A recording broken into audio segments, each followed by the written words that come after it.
2, 1, go. Hello, everyone, and welcome to War of the Stars, a Star Wars podcast. We are coming to you, as always, from deep within the Outer Rim, far beyond the watchful eye of the Galactic Empire. Joining me today is, of course, Mr. Fur. Mr. Fur. Mr. Fur. Mr. Chris Stolle. Hey, and what's up, guys? Brian Miller. Hey, how's it going, everybody? So, Star Wars has been known since its inception as being a fun romp through the stars, a good action movie, a good adventure movie.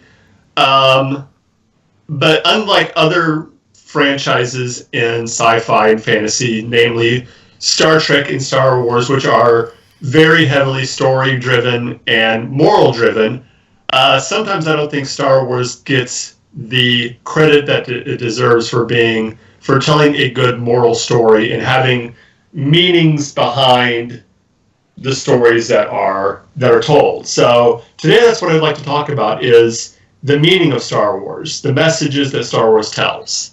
Like I said, I think that shows like Star Trek and Doctor Who, they get more credit for that than what Star Wars does. But I think Star Wars can teach us things about ourselves, about society, about life in general. So we'll start with you, Chris. What are some of the big messages that you think Star Wars teaches? Well, the biggest one is Star Wars, and I'm gonna start with the original trilogy. One of the biggest ones that Star Wars teaches was described specifically in Empire Dreams, when Mark Hamill was talking about how George Lucas got Alec Guinness. And Alec Guinness really didn't want to be a part of Star Wars. He thought it was a bunch of rubbish. But the only thing he did really like about it was he was playing a wise person in a very clearly defined morality play where good and evil were easily defined. That did get muddled years later within, Rogue One, within the new trilogy and stuff of that nature. But in the original trilogy, Lucas had really set up good versus evil. And a lot of the morality in the play was, for the best example, would be like the Jedi Knights. The Jedi Knights were the guardians of peace and justice, but what they were, in the words of like Yoda, were people who wanted peace, who used their abilities only for knowledge and for defense. They never attacked. They were never aggressive. They never allowed fear and anger to control their actions.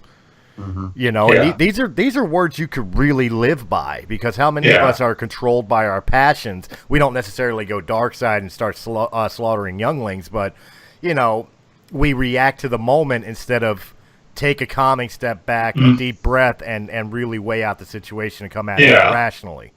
Well, and I think you could even look at that in the way, and I know a lot of us, I do this, I'm sure you do this too. You see something or you read something, and instead of sitting back and thinking, okay, I'm just going to sit back and not let this, what's the first thing we do? Whether it's no matter what, we get there and start typing away our angry little rant, and then we push send instead of looking back and thinking, is this really worth getting upset about?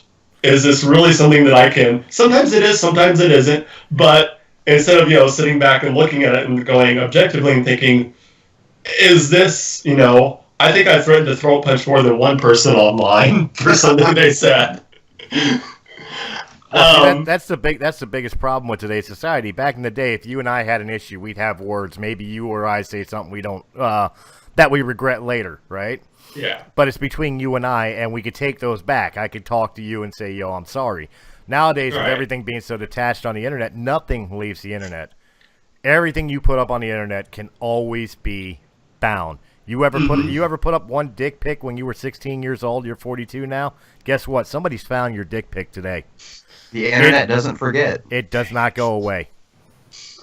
Dang it. That dick pic at 16 years old where you painted it blue with a silver hilt and said it was a lightsaber? Yeah. Help me, Obi-Wan Kenobi, my ass. You're still in trouble for that.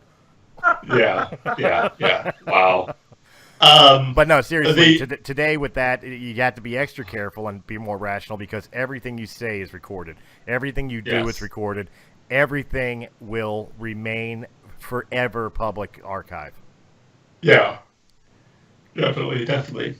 Well, what about you, Brian? What are some of the big messages that you get from Star Wars? One of the things I walk away with a lot, it's one of the, look, I talk a lot about my favorite scene in Last Jedi, and it's Yoda. It's when Yoda pops up, my absolute favorite scene. And, a lot of the wisdom that you can learn and apply to life comes from Yoda. It doesn't matter what trilogy you're taking it from, because all three trilogies so far have had nuggets of deep wisdom from Yoda that you can apply to your life that I've applied to mine that have helped me through hard times or, helped me look at things in a different light. Like in the prequel trilogy, we have Yoda saying, attachment leads to jealousy. Train yourself to let go of everything you fear to lose. Mm-hmm. In the classic trilogy, we've got do or do not, there is no try. And the new trilogy is my absolute favorite one, and it's talking about how failure is the greatest teacher. And it's not just passing on your mastery and your skills, but also your folly and your failures, and how that's the greatest lesson of all. You can apply so much of that to your life, and it'll change your outlook on everything. Yeah, definitely. One of the things that I get, especially from the original trilogy, and somewhat from the new trilogy, is hope. Yeah. That no matter how bad things get, you cannot give up hope. And I think you see, especially in the new trilogy, you see what happens when a society gives up hope. Yeah. Or becomes complacent. You see what happens when a society becomes complacent. And you saw that in the prequel. You saw the same thing that led to the fall of the Republic and the rise of the Empire happened to the New Republic. Mm-hmm. They got complacent. Historically, you can really look at the prequels as being, akin to the fall of the Roman Republic and the rise of the Empire, or, the rise of Nazi Germany. Well, it's like Padme says in Episode 3 also, so this is how liberty dies, with thunderous applause. Thunderous applause, yeah. Yep. Well, within all three trilogies, you have one blaring thing that a lot of people seem to forget in modern society. There is a lesson within all three trilogies: the prequels, the original, and then the sequels. And that lesson is very simply: those who don't remember the past are doomed to repeat it. The New Republic are repeating the mistakes of the Old Republic. Yeah. The First Order was allowed to fester and rise the same way the Empire was because of, like you said, complacency. Not just complacency, but arrogance. Last Jedi, one of the biggest things it taught was trust in one another and failure, obviously, learn from your mistakes. Yeah. But also it taught rash decisions and rash movements do not win the day. Yeah. Mm-hmm. Yeah. That was a lot of people complained about, like Poe Dameron's position in Last Jedi, but really that was the lesson they were supposed to take away: is you can't win them all the time, but rash decisions will always be a loss. Yep. Yeah. You don't always have to go in guns blazing to win. Exactly. I think also, especially with the original trilogy, it really is the hero's journey with Luke. That's very much your very traditional. You can take that basic story and take away the spaceships and the laser swords and the blasters and everything else like that, and just take it down and go back in time to a medieval setting and tell that story to someone in like the 1200s or 1300s, and they would get the story. Well, Lucas blatantly stole off of things like Beowulf and King Arthur. Yeah. That Star Wars, the original trilogy Star Wars, was literally the archetype of all those boy from nothing becoming a hero with the wise mentor and the group of unlikely heroes coming together. It's a time-honored story, just with, like you said, spaceships and laser swords. Yeah. Definitely. But you take the ships and the lightsabers away, it's King Arthur. Yeah, basically, yeah. Yeah. Oh, well, Yeah. George Lucas has even said that he took ideas from, swashbuckling films, like Robin Hood and, those Knight's Tales and stuff like that. Mm-hmm. And that's where a good majority, and then you just slapped a sci-fi skin on it. Yeah. Well, I mean, you look at someone like Harrison Ford as Han Solo, and you go back in time, and I could have easily seen Errol Flynn in that same role. Yeah. I mean, that type of, like you said, swashbuckling cavalier. I could have easily seen someone like that, in that same role 40, 50, 60 years ago. Right. So, I mean, but yeah, I mean, there's a lot to, and there's a lot from, like you said, the Jedi Code of, there is no fear, there is no, all these different things. My mind has gone blank, but there is no emotion, only peace.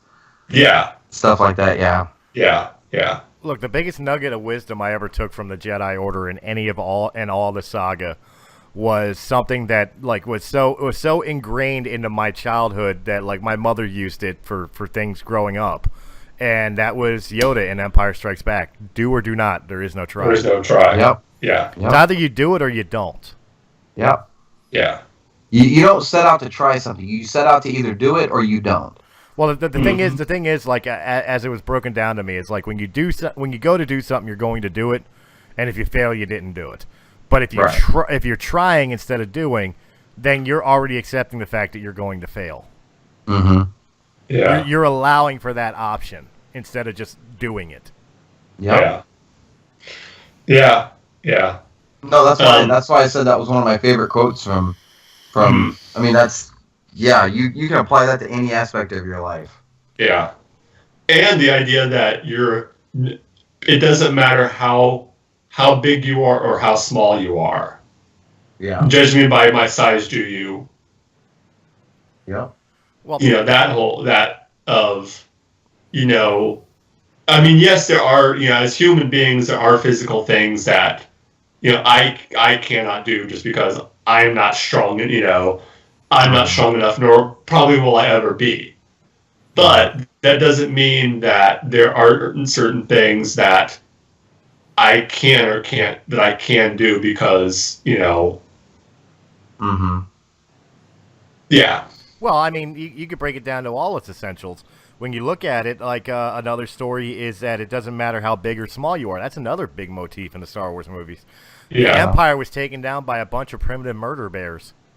Yeah, those guys were vicious. Yeah, and as much as people complained about, oh my God, how did Ewoks beat the Galactic Empire with sticks and rocks? The point was the spirit of a warrior cannot be diminished simply because of what advantages they do or do not have. Yeah. Well, and there was another movie that and I can't think of the name of it, but it wasn't Lord of the Rings. But it's the same premise with the Lord of the Rings. The hero of the Lord of the Rings was a hobbit. Yeah. Well, likely a heroes, Well, no, this wasn't a sci-fi or fantasy genre movie. It was actually a war movie, a Vietnam movie. And there was a scene in the movie where they're in a bar and they're watching news footage, and someone makes a comment of, how the hell are we losing to a bunch of people that are throwing rocks and sticks at helicopters? And the guy turns in and says, how do you defeat an enemy that's willing to throw rocks and sticks at helicopters? Mm-hmm. That's willing to do everything that they can to defeat you, even to the point of throwing rocks and sticks at giant mechanical chicken walkers and stormtroopers. How does the Empire defeat an enemy that's like that, that's willing to not just sacrifice themselves to the point of, we don't care if we have to pick up a rock and a stick and throw it at you. We are going to go. Yes, we might die, but we're going to go down with a fight. We're not going to stop until we defeat you. Yeah. Well, to the people listening to this podcast, I'm assuming majority of you are Americans. Think of the American Revolution. Yeah. What did we do? We beat the gigantic, at the time, almost world-dominating British Empire with pitchforks and powdered guns that we used for hunting. Yeah. Why? Because we wanted our freedom. We wanted something more than they were trying to oppress it with. And they were better equipped. Plain and simple. It has happened throughout history time and again, and that's what Star Wars attempts to try to showcase to you. Like Luke's statement in The Last Jedi, you didn't defeat the New Republic, the Resistance today. Today is the birth of the new rebellion. In other words, it doesn't matter there's only 40 dudes left. Yep. That spark is still alive, and they're going to be coming back after your ass. It ain't over. Yep. Yeah. You know? And that was, again, that was the point. It doesn't matter how big or small you are. It doesn't matter how well equipped or well equipped you are. It is the what's inside of you and what it's worth to you. Yeah. Exactly. That determines the difference. Exactly. Yep. Sorry to get all philosophical. Oh, that was the whole point. That's the whole point of this is the philosophy behind Star Wars and the meaning behind Star Wars. And I think that's one thing where Star Wars definitely has an advantage over Star Trek. Maybe Star Trek might be more message driven, but I think Star Wars definitely has more philosophy in it. Well, it's definitely more philosophical. Well, I think the major difference between Star Trek and Star Wars, besides the fact that one's science fiction and one's space opera, I think the major difference is, like, Star Trek is already the utopian future. Yeah. All the struggles that Star Wars is going through, Star Trek has surpassed. They're now reaping the benefits of the struggle. In Star Trek, we've never actually seen the struggle. We've never seen World War III. We only got a glimpse of when the Vulcans came down and met humans for the first time, and all of a sudden humanity's like, what are we doing? We're not alone in this universe. Let's stop beating up on each other and rise ourselves up. We never really got to see that struggle. Where in Star Wars, that is the story, is the struggle for the balance and control of the galaxy. Yeah. I think you hit it right on the nail. In Star Trek, it was the story. The message is always, we can be better. We can be better than we are, and are now. And this is what society is going to look like when it is better. In Star Wars, it's kind of the same thing of we can be better than we are, but it's like you said, it's the story of the struggle to get there. And I think Star Wars is more realistic in the fact that I think at least in today's world, the world of Star Trek is unrealistic. I think it is, in a lot of ways, it is very unrealistic, that utopian society. But that doesn't mean that we should never stop fighting to get there and to make the world a better place. And I think that's what Star Wars is all about, is this idea of Luke and Leia. Each generation wants their children to inherit a world that's better than the one they left. Right.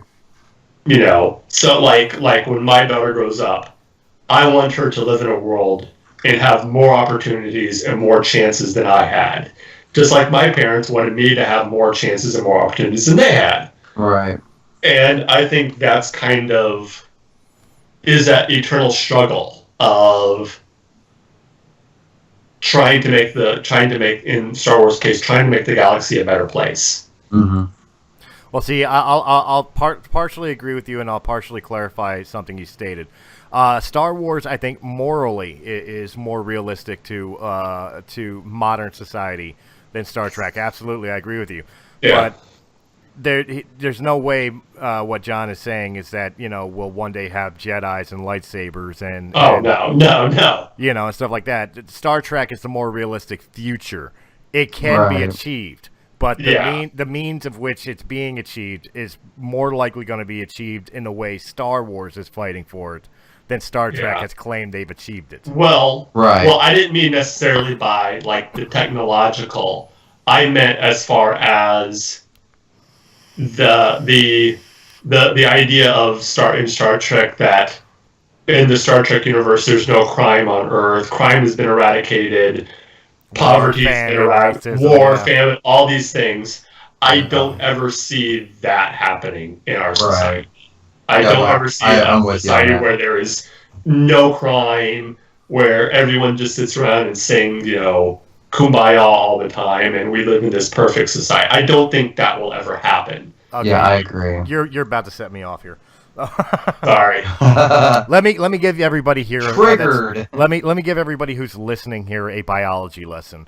Humanity, when you break it down to its essentials, are animals. Yeah. When you break it down to its essential, we are animals. By nature, we are territorial and we are violent.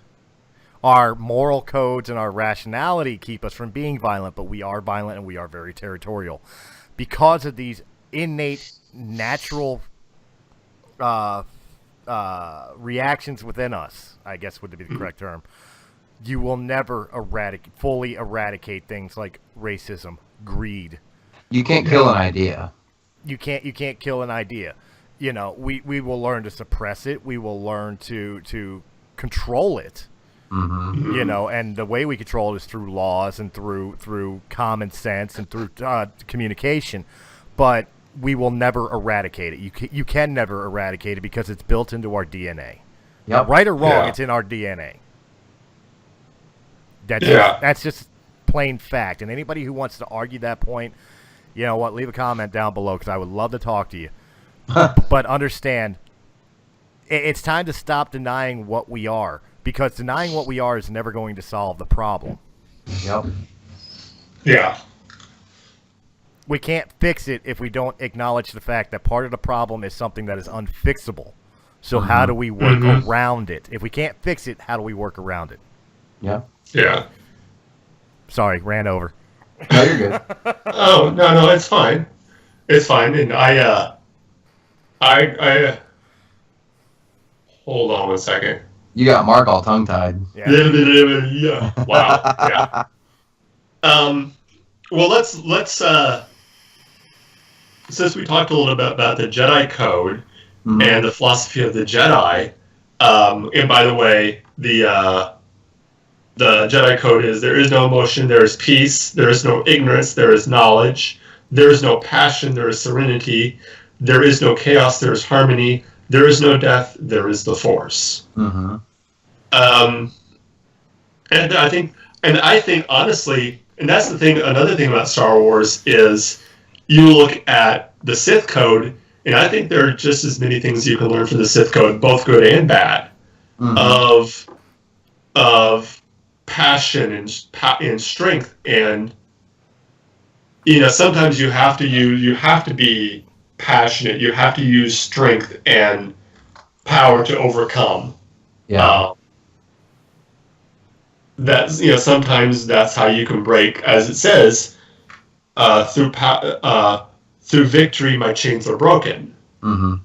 So why don't we talk a little bit about the Sith and what the Sith bring and what they can teach us, both good and bad, about ourselves. Oh boy. I'll let you start this one, Brian. Oh God, you would. Oh jeez. Well, I can if you're not prepared. Yeah, go for it. I got to think about this because I've never thought about it from that point of view. All right, well, essentially within the moral code of Star Wars, of course, the Sith are supposed to be the ultimate evil. Right. Their passions govern their reactions. They react on emotion rather than rationality and stuff of that nature. However, what you just read for the Sith Code, where things like my chains are unbroken and I'm finally free through strength and through passion, you can take good out of that. And in a sense of like the perfect example I could state is we're sitting here right now having a podcast about Star Wars. Without passion for Star Wars and passion to want to entertain and share our opinions with others, War of the Stars, Star Wars Canon Library, Realm of the Mist would not exist.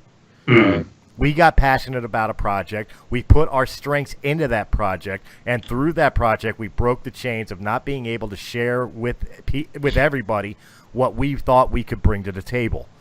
Yeah. That essentially is the Sith Code, just without murdering children. Yeah, exactly. Well, I think that's the I think that is, in a sense, what is the downfall of the Sith and the downfall of the Jedi is they took everything to the extreme.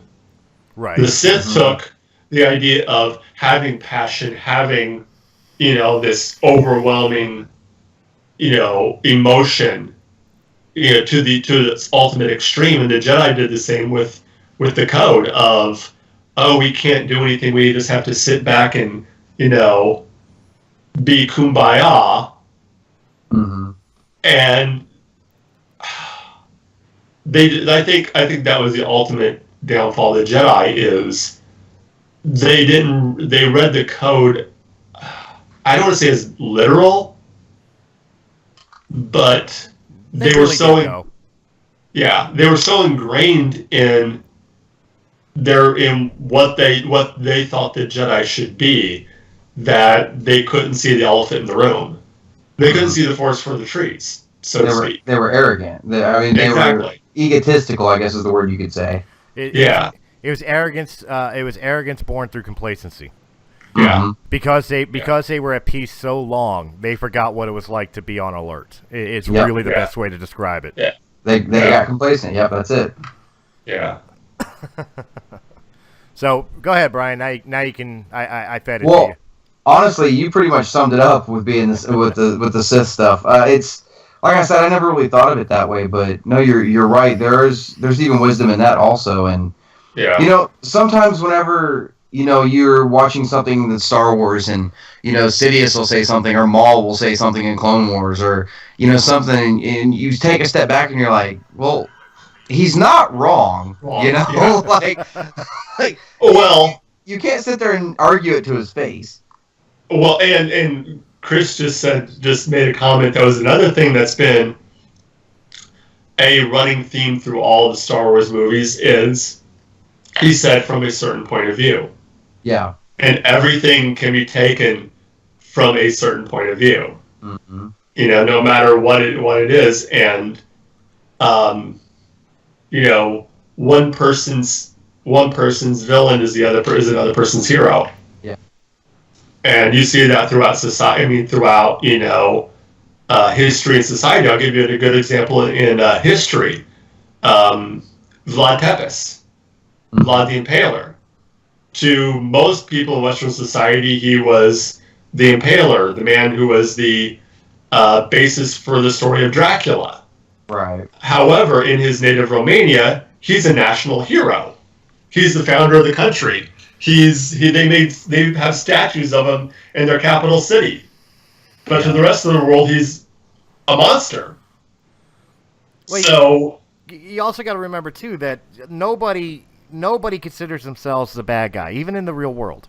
Everybody's the hero of their own story. Let me share you a little secret that a lot of people don't like to talk about today with getting it a slight bit political. In the fact that they want to throw the word Nazi around. Okay. Yeah. Adolf Hitler is a perfect example of what we're talking about. We know, the world knows Adolf Hitler was an evil, evil person. He was a person who was bent on world domination. He went power hungry. He went crazy. He was genocidal on a race of people for their beliefs and everything else. He truly believed that he was a superior race person, and the people that followed him were superior people. Mm. But look at it through Hitler's eyes. Hitler didn't consider himself a bad guy. No. Hitler thought he was doing the right thing for the German people. Yeah. Never once in his mind did he think, I'm the villain. Yeah. And that's the key. Morality and history will teach who the villains are, but the people that are involved in the game of chess of life, neither side believes they're the villain. Yeah. Palpatine thought he was doing the best thing for the galaxy. Mm-hmm. The Sith don't necessarily believe they're evil. They just believe they have the true answers to the Force. Yep. Exactly. Yeah. Well, just like the Jedi do. Well, and what in Episode 3, what did Anakin tell Obi-Wan? From my point of view, the Jedi are evil. Yeah. That's And really, when you look at the way Anakin was kind of exposed to that ideal, also, you can't help but be like, well, he has a point, also, Yeah. like you can't help but feel that, and it makes villains more what's the word I'm looking for? Sympathetic. Sympathetic villain. Yeah, relatable. Is that relatable? Yeah. Yeah. Definitely. So, Definitely. Well, I mean, even the prequels. If the prequels served no other purpose, it made Darth Vader a lot more relatable. Yeah. Because of the fact that any one of us who wouldn't do everything in their power for their wife and children. Exactly. Who wouldn't cross the line to defend their family? Yeah. Yeah. I agree. No, you're completely right, and it's in a way it kind of like when I grew up watching the original trilogy, it was Darth Vader was the ultimate badass that you had nightmares of, and then when the prequels came out, it was like, well, shit, he was a human being too. Yeah. But at what point do you get to where it's I don't know, sometimes I feel like with that point of view, though, with that technique of character building, it almost oversimplifies people in a way, and it kind of takes away from what they were before. You know what I mean? Look, nobody is ultimately good. Nobody is ultimately evil. There are always going to be shades of gray. Even the most evil person had a mother who loved them. 50 Shades of Grey. There's always even the greatest saint has stolen bread. Or something of that nature. Nobody is without sin, and nobody is without some light, sort of light within their soul. You just made a good example of that. You mentioned earlier Hitler. I don't know. A lot of people don't know this, but yes, Hitler was this murderous monster who killed millions of people. He was also an animal lover. He loved animals. He loved dogs. He was a vegetarian. He was, there's a lot of things about him that you can look and say, well, and like you said, he had a mother. Mm-hmm. There was someone who raised that child who from everything that I read, he was very much a mama's boy. He very much loved his mom. Boy, that makes sense. Yeah. Suddenly, all of World War II makes total sense. Look, we're not trying to fucking paint Adolf Hitler here in a positive light. Not by any means. The guy's a piece of shit. Okay. We're just saying that. However, he was human. Yeah, you have to humanize everybody. Joseph Stalin, same thing. Genghis Khan, same thing. All the evil dictators of the common world. Kim Jong-un has something that he's passionate about that makes him good in his soul in some way, shape, or form. And to his own mind, he's not the evil one. Yeah. You know what I mean? It does not matter. Even I hate sympathizing with, because obviously I hate the ideology, but even things like Al-Qaeda and ISIS believe they're doing it for the right reasons. Yeah. Okay, in their minds, they're not the bad guys. They're not the villains. They're the Rebel Alliance taking on the evil Galactic Empire. Okay. Yeah. So it breaks that. I think that's why the one line in Star Wars is most important, because it rings so true in real life. Is everything is from a certain point of view. Yeah. We as Americans, we puff our chest out and we talk about how we're the greatest country and we're the most moral country and blah, blah, blah, blah. We always have, okay? But in reality, maybe we're not. We're not. No, maybe we're not. Maybe we do have morals and stuff like that, but maybe it's our own blinders saying, hey, we're the good guys. Yeah. And everybody else is going, no, you're not. Right. Yeah. It's fair enough to say that. Yeah. But to our point of view, we're the good guys. Mm-hmm. Yeah. So it really comes down to the lessons that we should take away from Star Wars is everything is from a certain point of view. And maybe the way to fix it and reach that Star Trek utopia isn't necessarily through getting rid of this, that, or the other, but learning to see through a sympathetic eye. Mm. You know, learning, not necessarily saying, okay, and this is going to sound so liberal out of my mouth. Side note, I looked up on Facebook today. Did you know you can go on Facebook and you can find, through the ads, you can find out how Facebook looks at you? I saw that. Yep. Yeah. I saw that like 2 months ago and went and deleted all my set. Well, quote unquote deleted. I know it's all still there, but I deleted it and now it says I'm uncategorized. I'm moderate. Yeah, it marked me as moderate. Me as Wow. moderate. Yeah, they didn't get that right. No, they didn't get that right at all. But you are over the top conservative. But I'm not far right. No. No. I would say I'm your average conservative.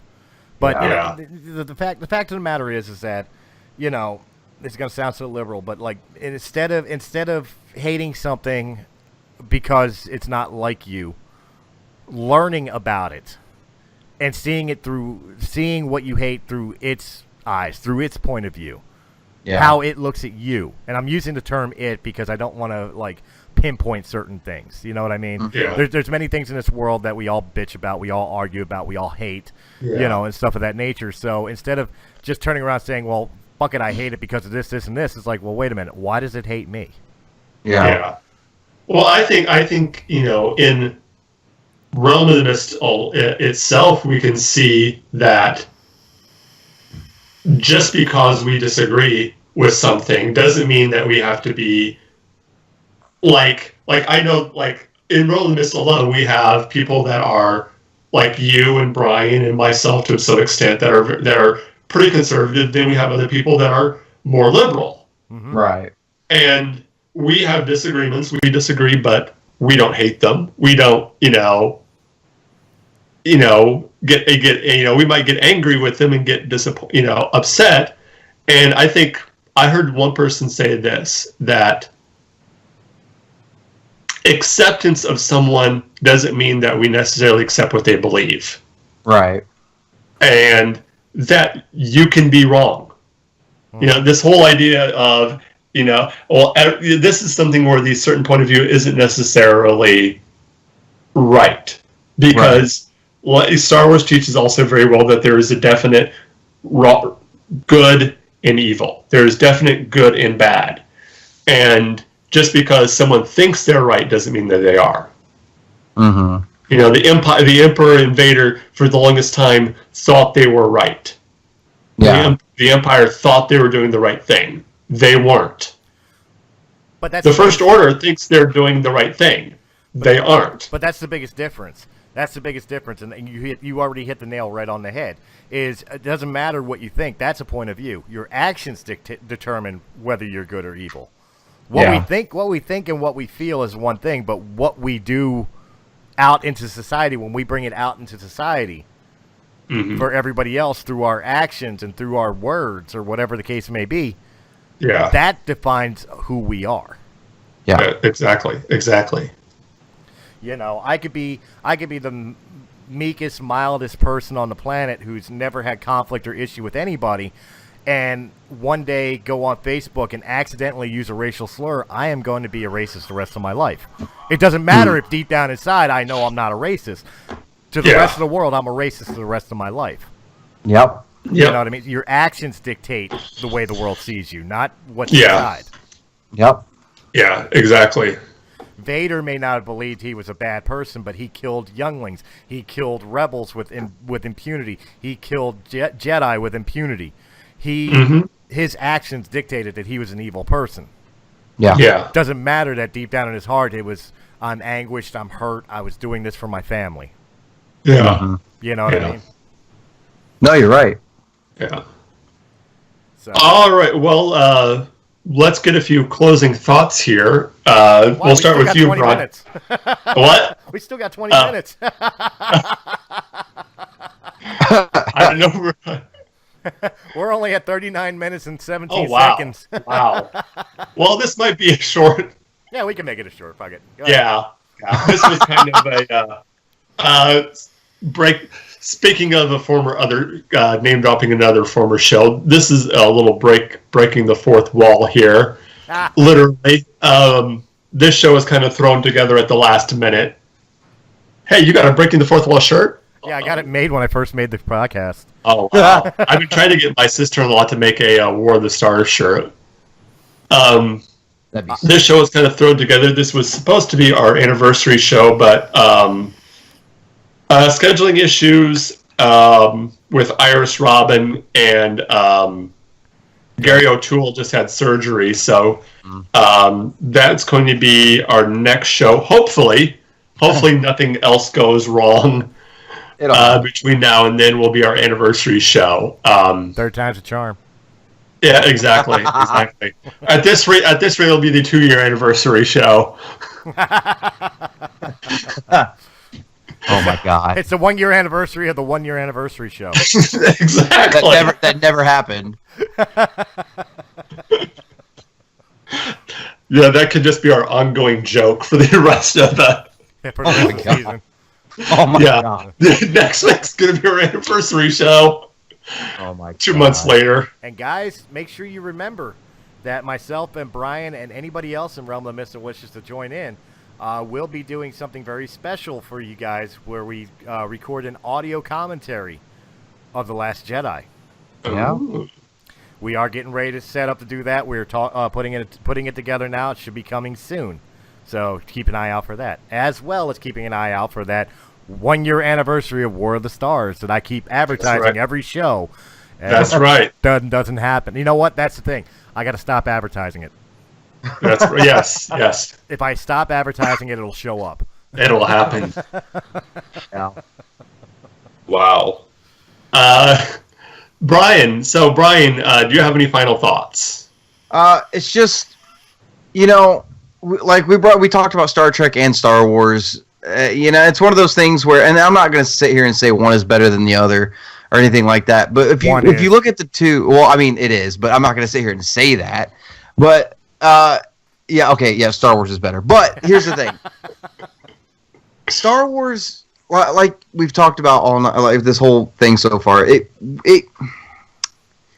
you can apply, like we've talked about, you can apply certain things of it to your life in a way where, and it doesn't matter what aspect of it is, what aspect of it, you're applying, whether it be something from the Sith Code or something Yoda says, or, just a theme throughout all of it. At some point in your life, you can relate to some part of Star Wars.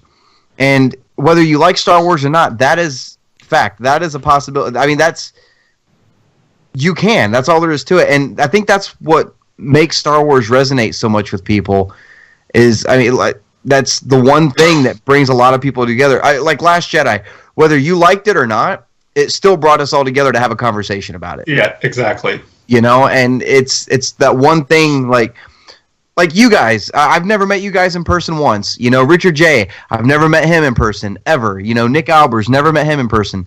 But I know all of you guys because of Star Wars, and I feel like I've known you guys forever. So yeah, that alone can bring about a brotherhood, amongst people. Exactly. And it's really, really cool thing to be a part of.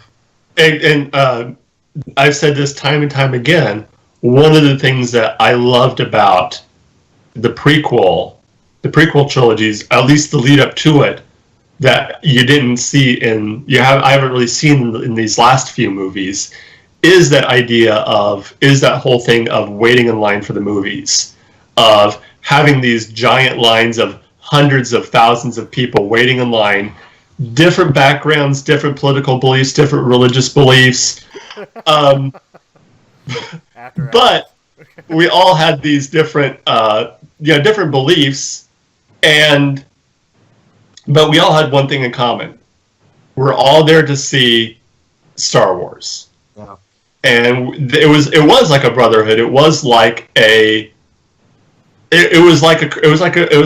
carnival atmosphere waiting in there. Everyone, amped up and excited about what they were going to see. Yeah.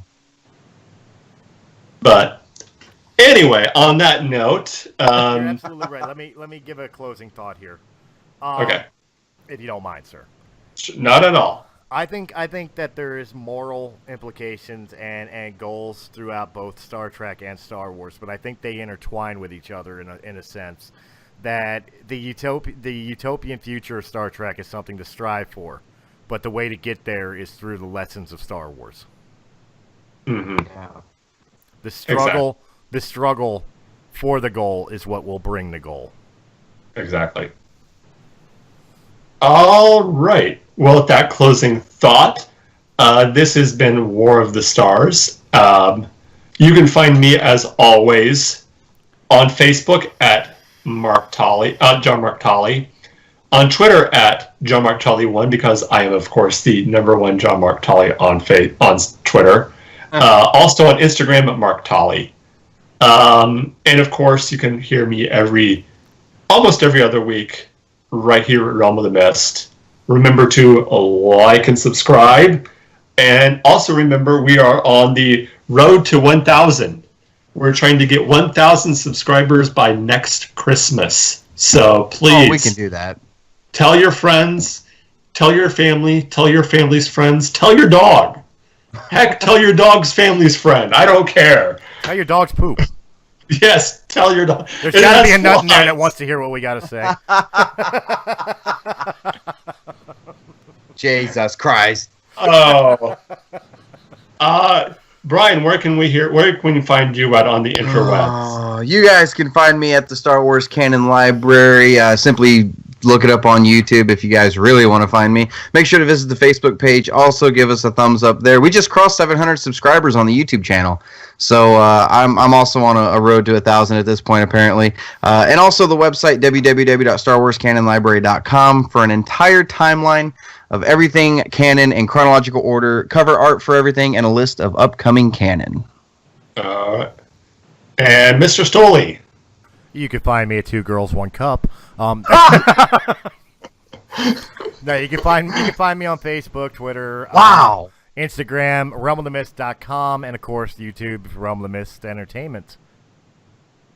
And of course on Patreon, Realm of the Mist. We need some supporters on Patreon, guys. We love you. We got our first supporter in Richard J. I will scream it to the heavens on every video. Thank you very much for being our first Patreon subscriber.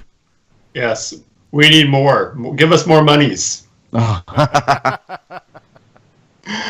Yeah, Brian needs a new headset. His broke. Yes. Oh, Jesus. Yeah, that happened. All right. Once again, as everyone said, like, subscribe, Patreon, everything else. Support us.